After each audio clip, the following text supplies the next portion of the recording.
Support for this podcast comes from St. Alphonsus Orthopedic and Sports Medicine Clinics, with physicians, physical therapists, and trainers who treat sports and performance-related injuries, with locations across the valley. More information on services and locations at stalphonsus.org/stayactive. Idaho is a big state, and it covers a lot of territory. Idaho Matters wants to take you to every corner of the Gem State by visiting all 44 counties, and we need your help to do that. Email us your story ideas at idahomatters@boisestate.edu for our new series we're calling Idaho 44. And be sure to join us each weekday at noon and 8 on Idaho Matters and travel the state with us.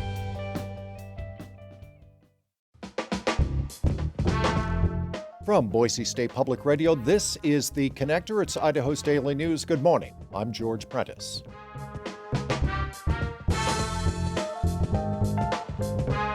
This morning, we've got a number of stories to share with you, including a number of rallies, actually protests in cities across Idaho, including at the state capitol, all railing against President Trump's economic and social agenda.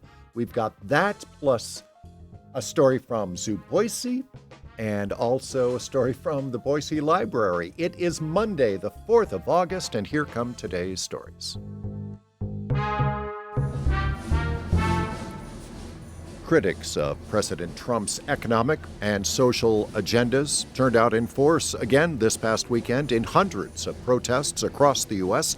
that included demonstrations in Idaho, including a pretty big turnout at the state capitol. My name is Lotus Blossom. We are just hoping that people get to feel the American feeling of protesting against something they don't agree with and remembering that the power is with the people. My name is Sonia Christensen. The main thing is that they're really frustrated that our congressional delegates do not listen. They seem to be really beholden to money and special interests and are not listening to the people. It's all about the money.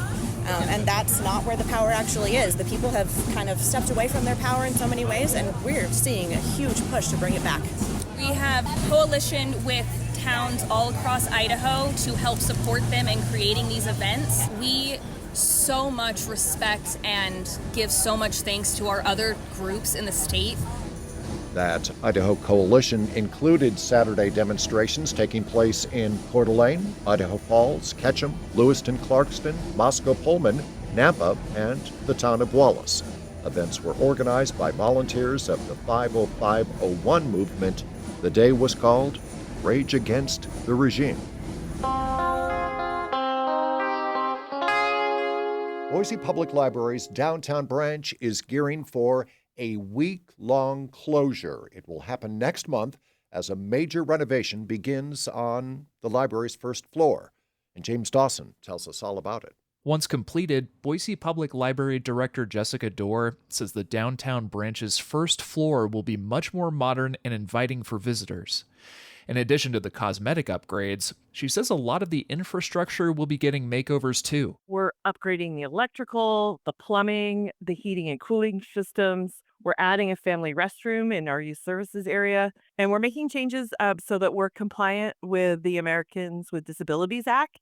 The downtown branch will close entirely to the public between September 1st and September 7th. Once it reopens, the children's section and youth services will move to the library's third floor while construction continues, which is expected to take 9 to 12 months. You can find more information about the construction project at our website, boisestatepublicradio.org. James Dawson, Boise State Public Radio News.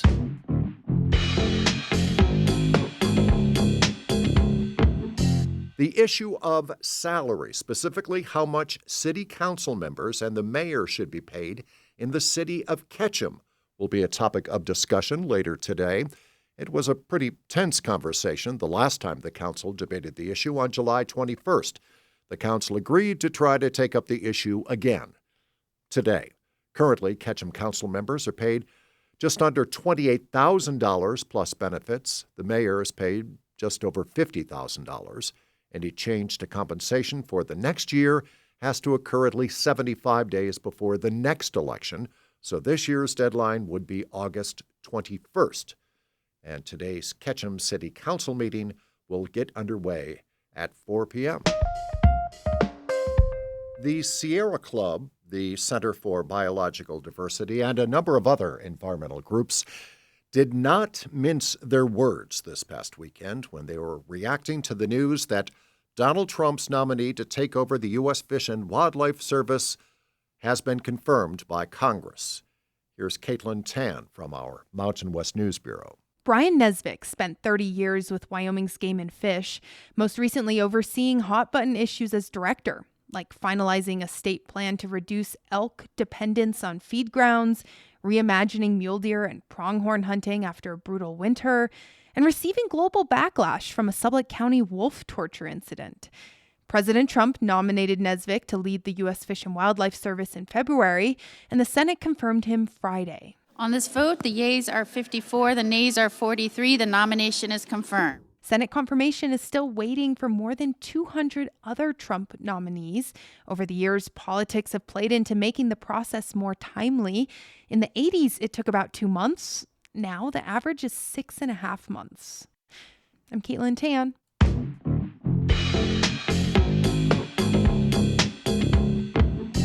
The investigation continuing into a wildfire south of Boise, now controlled, that grew to become the region's largest wildfire of the season so far.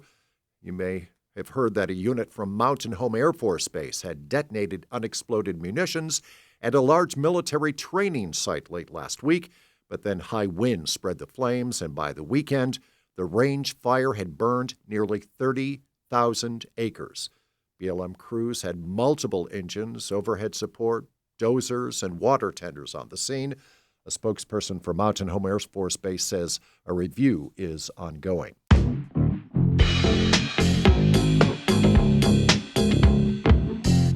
In Boise's downtown, 4 red pandas are settling into their new home at Zoo Boise, and now the zoo is offering a chance for a winner to name the youngest of the red pandas. Andrew D'Souza tells us more. They're fluffy, red, and raise their arms and stand up when they get scared. They look like a cross between raccoons and foxes. Red pandas are about the size of a house cat, a far cry in size from the giant panda bears of China. Red pandas and panda bears are from different families, but shared a common ancestor millions of years ago. Red pandas come in 2 variations, the Himalayan fulgens and the Chinese Styans. The climate fluctuations of Boise are actually quite similar to the native habitats of the fulgens and Styans. Zoo Boise acquired red pandas 20 years ago as part of a conservation effort, and opened the new panda exhibit to the public in May. The exhibit, which features 3 outdoor sections connected by overhead chutes, houses 4 red pandas, 3 Styans and 1 fulgen. They are fed a mixture of protein biscuits and bamboo, which is grown at the zoo. Melissa Wade, Zoo Boise's general curator, says the youngest is yet to be named, and the public can buy tickets online. We also are doing a raffle right now where you have an opportunity to be able to name our new red panda girl. Wade also says that visits to the zoo contribute to animal conservation efforts in the wild. Henry D'Souza, Boise State Public Radio News. And you can look at some photos of the pandas and find a link to the naming raffle at our website. It's boisestatepublicradio.org. And that is today's episode of The Connector. I'm George Prentice. We will see you back here on Tuesday. To stay in touch with the news between now and then, check out boisestatepublicradio.org or download the free Boise State Public Radio app. And thanks for listening.